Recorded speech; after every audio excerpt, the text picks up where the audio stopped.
ಶುಭೋದಯ ಗೆಳೆಯರೇ, ಕನ್ನಡ ಭಾಷೆಯ ವ್ಯಾಕರಣಕ್ಕೆ ನಿಮಗೆ ಸ್ವಾಗತ ಸುಸ್ವಾಗತ. ಇದು 25ನೇ ಕ್ಲಾಸ್ ಆಗಿದೆ. ಹಿಂದಿನ ಕ್ಲಾಸಲ್ಲಿ ಹೇಳ್ತಾ ಇದ್ದೆ ಮೊದಲ ಅಕ್ಷರ ಅಂತ ಹೇಳ್ತಾ ಇದೆ. ಅಂದರೆ ವರ್ಗದ ಮೊದಲ ಅಕ್ಷರಗಳು ಅಂದರೆ ಕ ಚ ಟ ತ ಪ ಬದಲಾಗಿ, ಅಂದರೆ ಸಂಸ್ಕೃತದ ಪದಗಳ ಬದಲಾಗಿ, ಸಂಸ್ಕೃತದ ಮೊದಲನೇ ಅಕ್ಷರದ ಬದಲಾಗಿ ಕನ್ನಡದ ಮೂರನೇ ಅಕ್ಷರ ಆಗಿ ಬದಲಾಗುತ್ತದೆ. ಕೆಲವೊಮ್ಮೆ ಬೇರೆ ಬೇರೆ ಕೂಡ ಆಗುತ್ತೆ.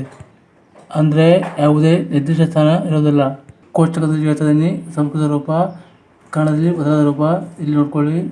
ಕಟಕ ಕಡಗಾಗಿದೆ, ತಟ ತಡ ಆಗಿದೆ, ವಸತಿ ಬಸದಿಯಾಗಿದೆ, ಸೂಚಿ ಸೂಜಿಯಾಗಿದೆ, ಭೂತಿ ಅನ್ನೋದು ಬೂದಿ ಆಗಿದೆ, ಚತುರ ಇದ್ದದ್ದು ಚತುರ ಅಂತಾಗಿದೆ, ಅಟವಿ ಇದ್ದದ್ದು ಅಡವಿಯಾಗಿದೆ.